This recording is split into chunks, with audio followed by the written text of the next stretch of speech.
Yo, good peoples.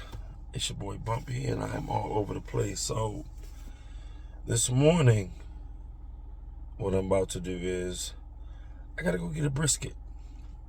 Um, and what I think I'm gonna do, I'm gonna try to, is take you through my process. Me, my process on doing a brisket.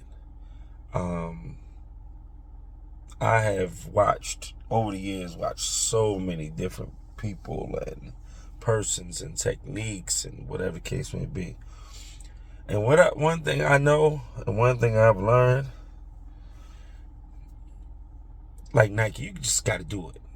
Just you look. There's no other way to get a brisket right, or what you and it's not even what you think is right. It's what's right for you and to you. But you just got to do it. It is just that simple. If you are a person that cooks everything else, listen, you have an idea of what you want. You have an idea of how you want your brisket to be and whatever case may be. But the only way that idea is going to become reality is you just got to do it. So I'm on my way to go to Sam's. Let's go pick out a brisket. Let's go.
Alright, so let's pick out a brisket here.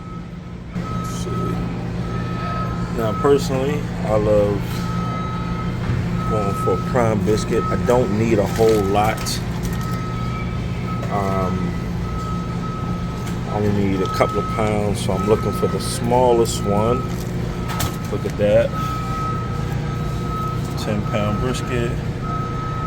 $4.34. And let me show you the price difference. $4.34 for a prime, and for a choice.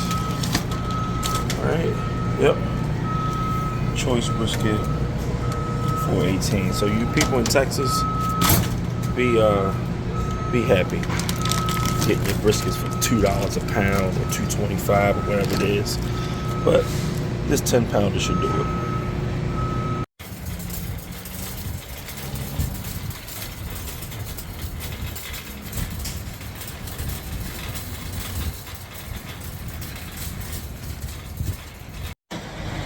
Oh, so if you made it this far, I was not able to get the brisket and record and the whole process. It was a lot going on. So I will insert a picture here of what I got left.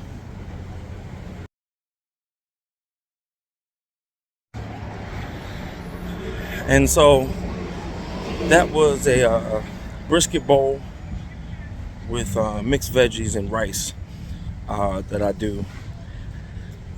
The other picture that I'll insert here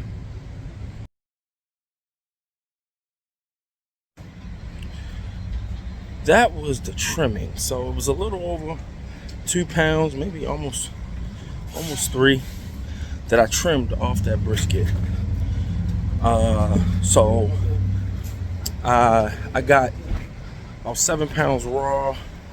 So after cooked, end up with almost 4 pounds of brisket. And I sold out.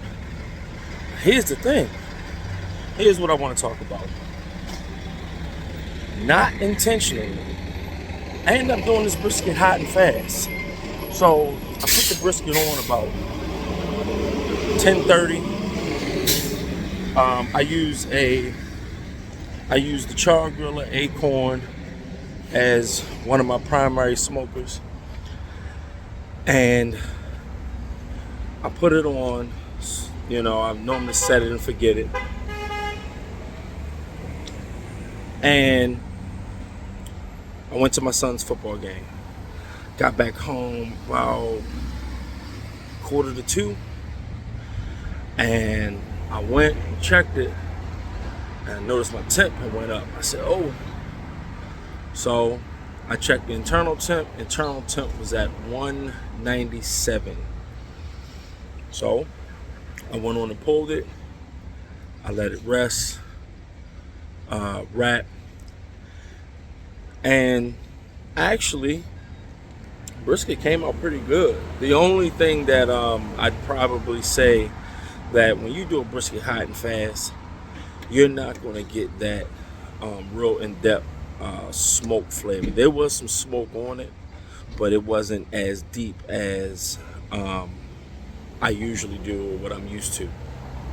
But all in all, brisket came out good. Got some of it chopped up, some of it in slices for the people that wanted. For a person that he wanted 2 pounds.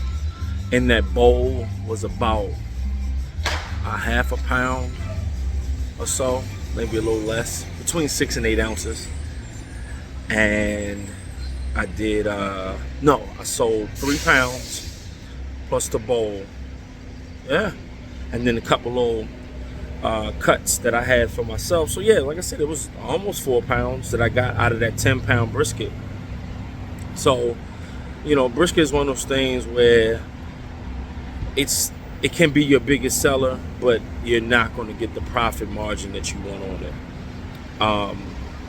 And so you make up for it in other ways, whether you're selling chicken, whether you are, whatever your sides are with it. Like the sides that I do is veggies and rice. You know, that's not costly at all. So again, I did that hot and fast brisket. I did it in about 3.5 hours.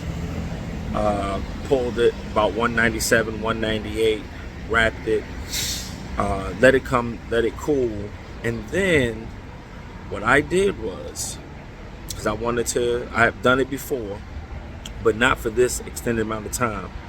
So at about 3:30, maybe about 4 o'clock p.m., I rewrapped it and put it in my oven to hot hold or warm at 170 degrees. And I did not cut into that brisket until the next day. I want to say about 11 a.m. and she was juicy. She was right. So I'm kind of a fan of that technique. I did it once before. I liked the results that I got. So I just had never done it for what I guess that would have been well over 12 hours. Shit, I mean, we might be talking close to 15 hours that I held that, but it came out fine. So all in all, if you're disappointed about me not walking you through the cook step by step, hey, listen, my bad. I be all over the place. I be having things to do. Household don't cooperate. And if you're a content creator or you do videos, you understand exactly what I'm saying. Sometimes it just don't work out that way. But that's what it is. It's your boy Bumpy. I'm all over the place. Please like, subscribe. If you made it this far, thank you. Y'all be easy.